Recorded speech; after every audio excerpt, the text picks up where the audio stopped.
Hello fellow Brawlers, I'm KairosTime, and I have a very special video for you guys. Okay, this video has over 30 hours of prep work behind it, and you are not going to want to miss it. Now, when it comes to Power League, I've already done a video explaining how to draft and also how to ban to make sure that you guys have the best advantage possible when you're playing Power League. So make sure you guys watch that if you have not already. This video is going to specifically give you the best Brawlers right now in the current meta on the 18 maps that are currently in Power League. Now, this video is basically a 2-in-1 video. Obviously, we're covering Power League. However, the 15-win Brawl Stars Championship Challenge is happening right now on the weekend that I am releasing this video, and I'm going to make sure and tell you guys which maps are going to be happening so that you guys can then pick the best Brawlers for it. It's a 2-in-1 video, basically. And I've never gone through such lengths to give you guys the best information possible, okay? 37 pro competitive players in the top 500 for either team or solo Power League. Answer 3 important questions for this video. What are the best Brawlers for each of the maps?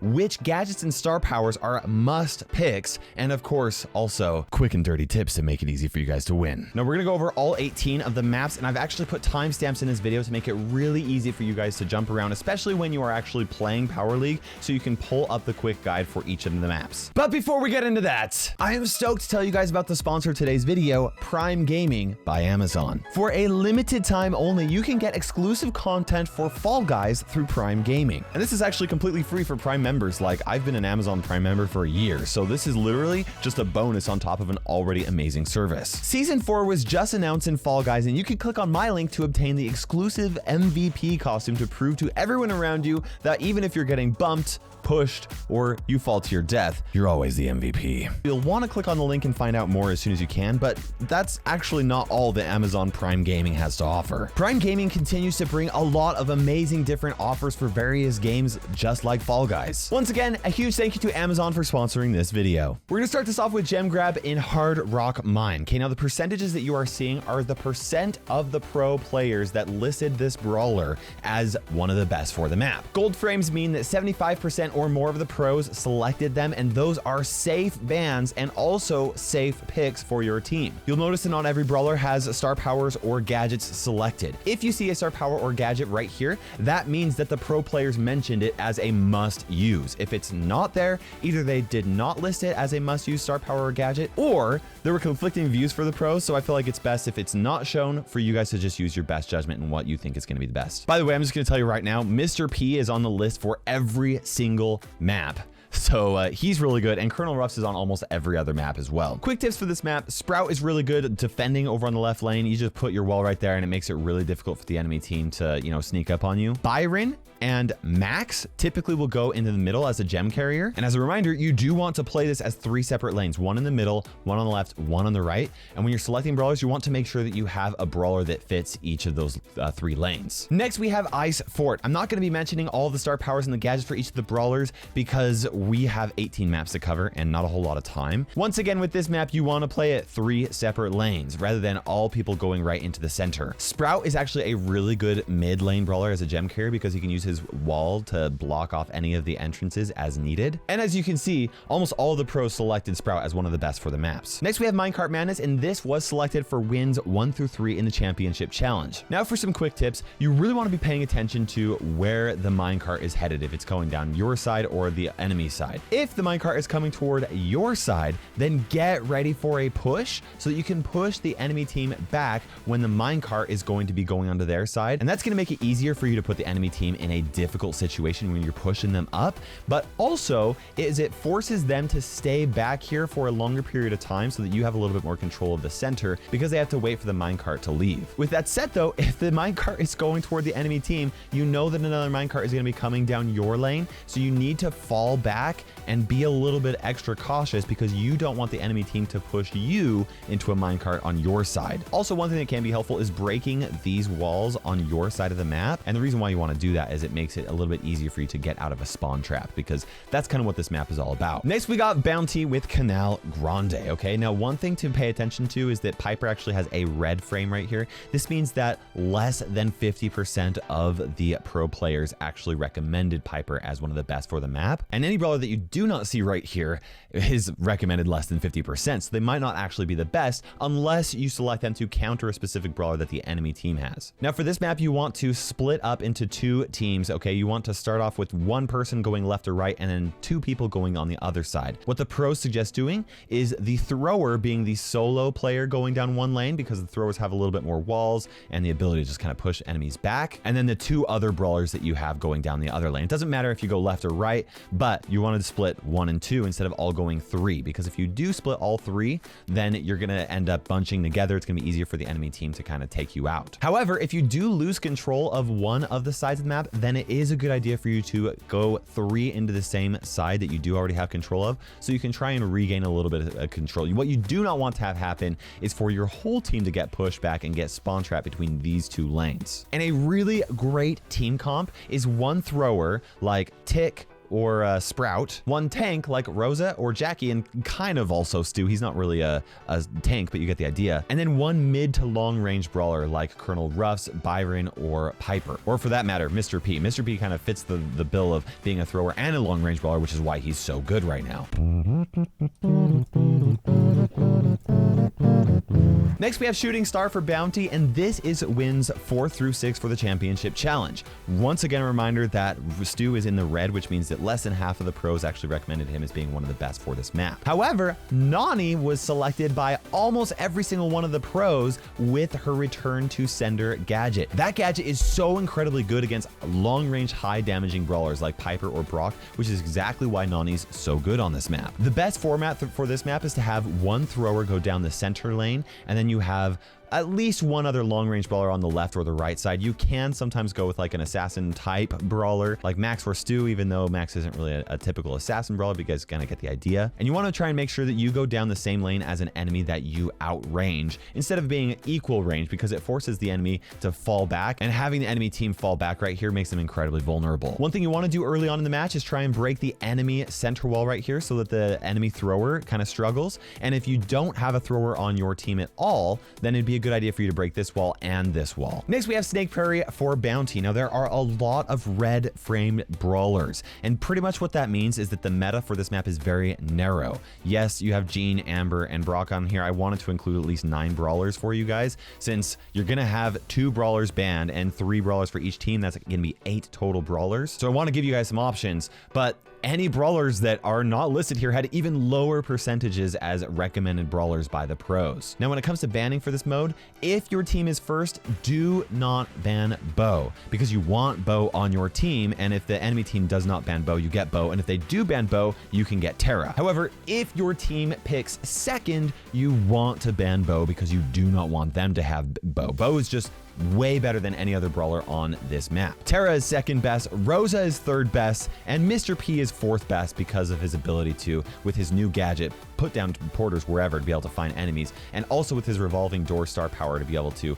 continually spawn porters to help find enemies. One thing that's really important is do not break these side bushes until your team has a star lead. Once your team does have that star lead, absolutely break the side bushes so that you know if anybody's trying to cross over. That will give you a huge advantage and make it very difficult for the enemy team to come back. Another really important tip is to stay close to your teammates. You don't want to bunch up just like so much that like if you face off against a Terra, she can throw her super down and get rid of all 3 of you, but you want to be close enough so that if an enemy does get spotted, you guys can quickly take them out. Now, if you do not have one of these 4 brawlers as options for you to be able to pick, then other brawlers that are okay at checking bushes are Jean, and even like Tick or Ems can work sometimes. And I did want to mention that 0% of the pro players actually selected Shelly or Bull as one of the best options for this map. So at least competitively, Shelly and Bull probably should be off your radar. Next, we have Bot Drop in Siege. Now, Byron is agreed to be, by the pros, a definitely must pick if you have the opportunity to on this map. He's just crazy good,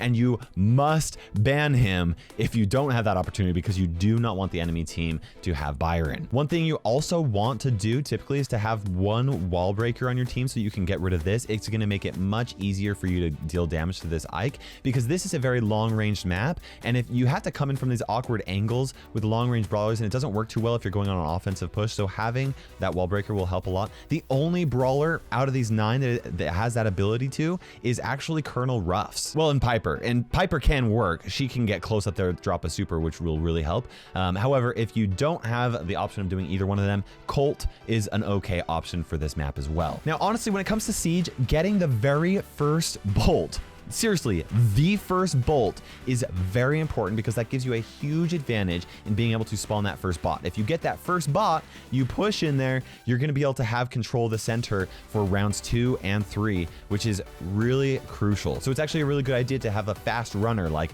Max or even Amber with her gadget to be able to pick up that first bolt. Up next, we have nuts and bolts in Siege, and this is wins 7 through 9 for the championship challenge. As a reminder, you typically want a really good fast runner right at the start to be able to come up and pick up that first bolt. BB, Max, Stu, and Jackie are really solid options for that. And getting the first bot on this map is even more important on the previous map, because it's so much more difficult to gain control of this map if you actually lose it. Now, you also want typically a thrower like Mr. P, Barley, or Sprout, and that will give you a significant advantage because this map was pretty much made for throwers. Now, it is okay for you guys to give the second boss to the enemy team, and the reason why I say that is because if, you know, they've got 6 bolts and you've got 5 bolts, then you can just defend against that 6 bolt boss. But the last final push is so incredibly important in Siege. So sometimes it's better for you to just give it to the enemy team while you have a decent bolt lead, so that you start with 5 bolts and they've got 0, and pretty much you're guaranteed to get that last boss. Next, we have some assembly required, and another brawler that was not listed on here was Sprout. Was actually just,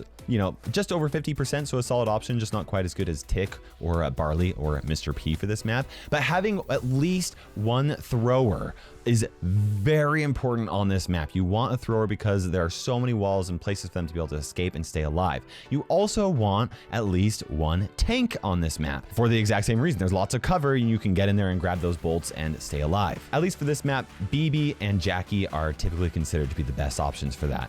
Now, if the enemy team has control of the center and you're really struggling to regain control of it, it's a good idea for you to break the walls in here so that both the tanks and the throwers struggle and you have that option. And once again, air superiority with Colonel Ruffs is probably your best bet for having a wall breaker. Next, we have Dueling Beetles in Hot Zone, and other brawlers that were not listed on here are also Max and Ems as solid options. Now, turrets are really important on this map. You want to have at least Jessie, Mr. P, or Penny on your map. Now, for Penny, you want to drop her turret in this corner right here or this corner, because that's going to help her turret be able to cover almost all 3 lanes. And what you want to do for this map is you want to have one center brawler, typically a thrower like Sprout or Tick, go right in here. Then you have your other brawlers kind of push up right here. And you just need one person. You don't want all 3 because just guys just hanging out in here. You want to have one person standing in the zone and the other 2 teammates going right here to try and prevent the enemy team from getting anywhere close to that center. Next, we have parallel plays also in Hot Zone. Now, another brawler not listed here is Byron. There are a lot of options in these Hot Zone maps. Now, for this map, you still want to play 3 lanes, okay? You want one person to go right here, you want one person to come up right here, and then you want a third person, typically a longer range brawler, to come right into the center so that you can then help out with whoever needs help, okay? Typically, what you're gonna have happen is you're gonna have somebody come down here in this bush, and you can try and take them out.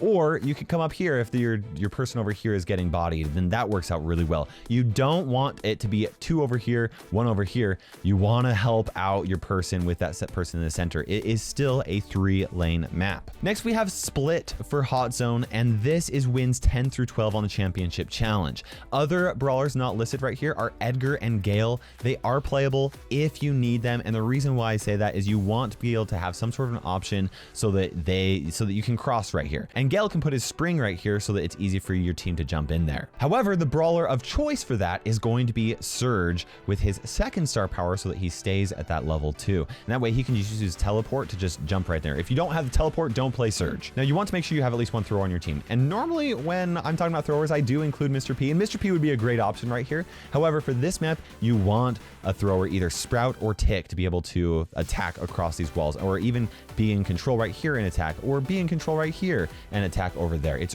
really incredibly important and very helpful. You also do want to have at least one aggressive brawler to try and push in here, because it's going to be difficult for you to gain control, especially if the enemy team has a Rico or a Colonel Ruffs. And by the way, Rico and Colonel Ruffs are fantastic at controlling right here, because they can stand here and bounce shots right in there, or even stand just right on the corner right here, and Rico can bounce those shots like crazy. Rico's definitely probably the better option than Colonel Ruffs, but honestly, Colonel Ruffs is really fantastic as well. Next, we got Brawl Ball. Backyard Bull, once again red frame, meaning that Pam was selected by less than half of the pros for this map. Now this is a very long ranged map. It's very wide open. One thing to be aware of is that you don't need to panic if your team is kind of trapped back here. This is a very defensive map. As long as you still have this wall up, then you're in a pretty good spot to be able to defend, even if the entire team has you spawn trapped back here. So just be patient. Don't rush in there and try and push out, because then it's more likely that your team will get team wiped. Speaking of which, it's a really good idea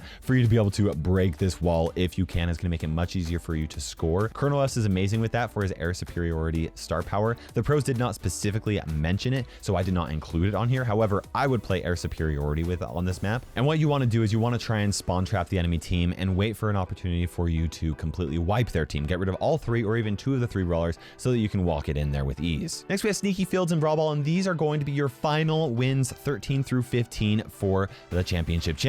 Now, Rosa is crazy strong on this map with her new Unfriendly Bushes gadget. Rosa is actually one of the best brawlers in the game at the moment, just because of this gadget for a lot of these competitive maps. If your team picks second, ban her. Don't ban her if you're first, because if you can have Rosa on your team, you want her. Now, Poco plus a tank, and then also Byron plus a tank can be really good on this map. Tanks tend to get really heavily countered in the ban and draft phase, so it's not a surefire guarantee. By the way, the #1 counter to all the tanks is Colette right now. Even though she's not listed as one of the 9 brawlers, if the enemy team has a Rosa, you can play Colette and make it really difficult for them. Now, when this match first starts out, you want to gain control of this center bush. That is your priority, because then you can just hide in this bush, and the enemy team is not going to know where you are until it's a good opportunity for you to get a goal in there. On the flip side, if the enemy team has the bush, it's very easy for you to get spawn trapped. Next, we have Super Stadium. Now, one thing that's really important for this map is once you gain control of the ball, you want to maintain that ball control, because the enemy team ends up throwing it back right there, and it's going to be really hard for you to get that ball out of there. On the flip side, if you have control of the ball and you're playing defense, throwing the ball into this corner is a fantastic play. Now, Sandy's a really good option on this map because of his ability to actually,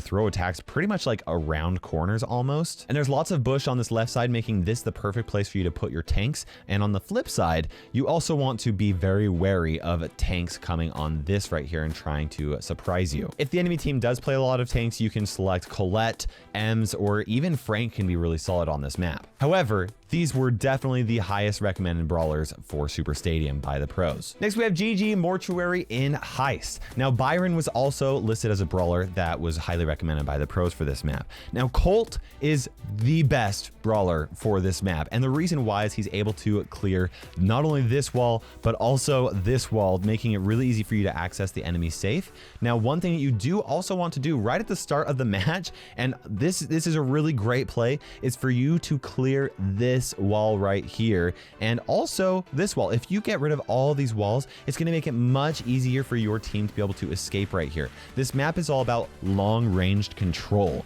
and if you get rid of those walls, then all of a sudden the enemy team is not going to be able to control you so much, because you're going to be able to escape any type of attempt to spawn trap. Now, 8-Bit is a really solid brawler in the current meta with his plugged-in star power and also his teleport gadget. If the enemy team plays 8-Bit, just select Colette. Colette is actually crazy good, and every time she supers on the safe, it deals 13% damage to the safe, and that's actually really good. Colette is crazy good in Heist, which is something I never foresaw. Next, we have Hot Potato with Heist. Now, you want to have at least one bounce shot brawler on your team, and that's going to be either Rico or Colonel Ruffs. There are so many amazing placements that these brawlers can actually bounce shots to make it really difficult for the enemy team. It's just like made for them. I personally prefer playing Rico right here. He can shoot in right here, bounce shots, and just clear that whole area, or also bounce shots right here, making it really hard for the enemy to will stay hidden. And that's really important because gaining control of the center bush is really important. In fact, if you lose control of that center bush, it's a good idea for you to break this wall or this wall so that it's a little bit more difficult for the enemy team to stay hidden. Now, the best center brawlers for this map are going to be Mr. P and Jesse. 8-bit can also work if those two are not options for you to select. And pretty much almost all of the other brawlers are going to go either down the left lane or the right lane. Also, Barley is just incredibly strong on this map. Next, we have Kaboom Canyon for Heist. Colette, once again, is one of the best brawlers on this map that players just are not being picked. And there were actually multiple pros that said this on their survey, right? Each Colette super, like I said, deals 13% damage to the safe from a long range, and she can do it safely because of her mass tax star power. And then she's very easily able to charge up her super by landing a few shots on the enemies. Also, really important is gaining center bush control on this map. I mean, it's so important. What you want to do is you want to have one person go down to the right lane, 2 people go into the left lane so you can try and gain control of that bush. And if you have the opportunity to, you really want to break this wall right here. And that's going to give you a third option to getting into that bush instead of just the 2, which if you can actually spawn trap the enemy team and they still have this wall right here, they only have 2 options of escaping, and you have this entire bush right here to stay hidden, making it really easy for you to chip away damage at the safe and making it hard for them to come and get you out of their bush. Now, if you have a really long-ranged team comp, you can also break this wall as well so that you can easily just go straight up right here and deal damage to the safe. But if you have some short-range brawlers, you might consider just leaving it there, or even possibly like a thrower. But really though, you do want to go with these brawlers right here. Once again, I wanted to give a huge thank you to these 37 pro players for really taking the time, not only to share the best brawlers, but also to write out the star powers and gadgets that are must-haves for each map, as well as really quick and easy tips. They made it very easy for me to make this video, and this video has a lot of awesome information. I feel like I learned a lot by reading their responses, so a big thank you to them. If you like this video, please let me know by liking, commenting, and subscribing. I don't normally tell people to like my videos. However, this video took a lot of time to put together, and I would like to be able to do future videos like this whenever we get a new season for Power League. But my experience also has told me that a lot of people don't care about the nitty-gritty competitiveness of Brawl Stars like I do. So, so let me know, please. Also, don't forget to use code Kairos in the Brawl Stars shop. For now, guys, this is KairosTime ticking by, and we will see you in Brawl Stars.